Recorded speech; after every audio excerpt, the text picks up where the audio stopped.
Coucou mes beautés, aujourd'hui je suis ravie de vous retrouver pour ce maquillage tutoriel, voilà, avec toutes les nouveautés que j'ai achetées de chez NYX, ou quasi une partie, puisque je garde certaines autres références pour vous faire quelque chose de beaucoup plus dramatique et coloré par la suite. N'hésitez pas à me dire en commentaire ce que vous en aurez pensé, et je vous laisse tout de suite en compagnie du tuto. Alors il m'a manqué une partie de la vidéo, donc ce que je vous disais précédemment, c'est que j'ai tenté le Multicolor Compact Powder, mais ça m'a donné un teint rose. Du coup, j'ai détesté. J'ai essayé de contrebalancer avec le All Matte Plus. Voilà, Mattifying, toujours de chez Catrice. Celle-là, je ne l'aime pas. Celle-là, un peu mieux quand même. Donc, je verrai bien. J'ai appliqué le fond de teint, voilà, NYX, parce que vraiment, à la fin, j'avais besoin de plus de couvrance avec mon pinceau Sephora 202, voilà, pour le teint. Et je suis venue appliquer aussi la touche lumière en concealer de chez Sephora, ici, que j'ai travaillé avec le petit embout du pinceau, ici comme ceci, et ensuite que j'ai travaillé au plus gros pour estomper vraiment sur le reste du visage. Donc voilà, je ne sais pas pourquoi ça n'a pas voulu filmer, voilà, je ne sais pas. Et maintenant, je suis venue passer, voilà, mon kit du sourcil de Angélique Fennecker, que j'aime beaucoup, puisque, comment dire, la mine est extrêmement fine, du coup on peut faire du poil à poil et bien dessiner vraiment la forme idéale. Donc je suis très contente d'avoir testé ce produit, puisque aussi le goupillon est très pratique. Je l'utilise tous les jours maintenant. Si vous voulez un petit peu plus de fixation, moi j'ai, comment dire, j'ai le goupillon de chez Nocibé, qui est ici, qui est transparent, que vous pouvez venir passer par-dessus pour venir vraiment fixer très simplement le résultat. Voilà, comme ceci. Voilà, et ça fait un effet super naturel que j'adore. Pour le blush aujourd'hui, je prends H&M et c'est le Radiant Sakura. Voilà, il a un effet aussi highlighter. Mais l'highlight, c'est la vie. Donc là, ça fait les deux blush highlight.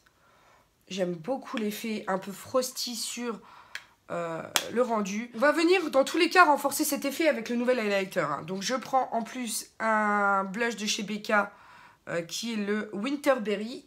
Hop, que je passe par-dessus pour renforcer cet effet un peu rosé. Voilà, c'est juste trop beau.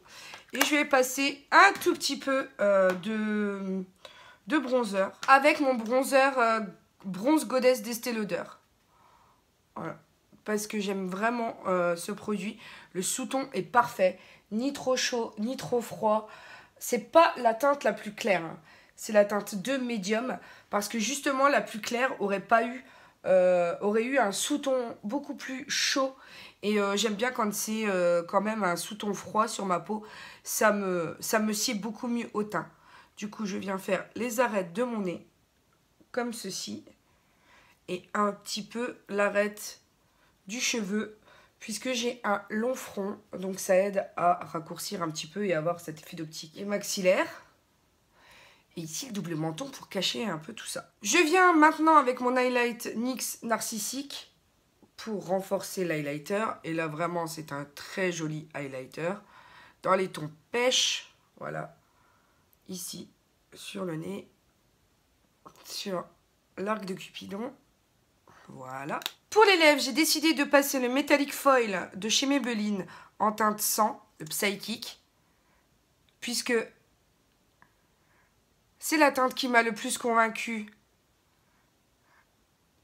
lors du swatch.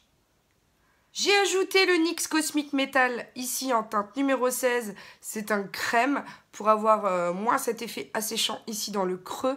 Et vraiment, ça donne cet effet glossy pour plus de volume. Je vais maintenant passer aux yeux et prendre le NYX Lingerie numéro 01 pour les yeux.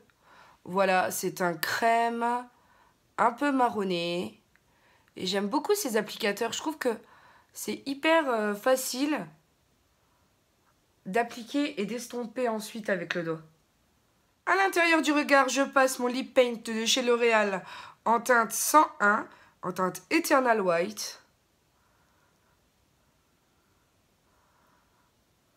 Histoire de donner un peu plus de profondeur au maquillage. Je viens passer ma base Sephora Glitter pour venir poser mes petites paillettes en teinte 04 puisque j'assume complètement les paillettes dans la vie de tous les jours. En creux de paupière, je viens rajouter un petit peu de rosé. Voilà, pour estomper vers le haut.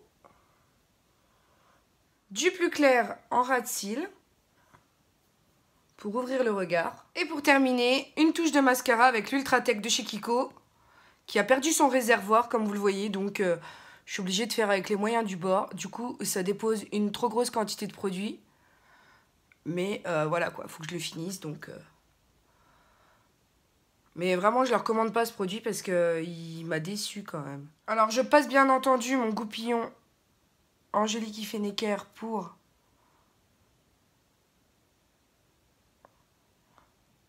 rattraper le coup. Hein. Et regardez ce que j'avais en trop sur les cils. Voilà ce que donne ce look une fois terminé. J'espère qu'il vous aura plu. N'hésitez pas à me dire en commentaire si vous souhaitez d'autres looks comme celui-ci. Si vous aimez aussi les paillettes autant que moi, puisque oui, nous sommes la team licorne aussi. Voilà. Et pour l'heure, n'oubliez pas que la vie est belle en rose, de checker mes anciennes vidéos et de vous abonner si ce n'est pas déjà fait. Je vous fais des gros bisous. Je vous aime à la folie. Ciao, ciao.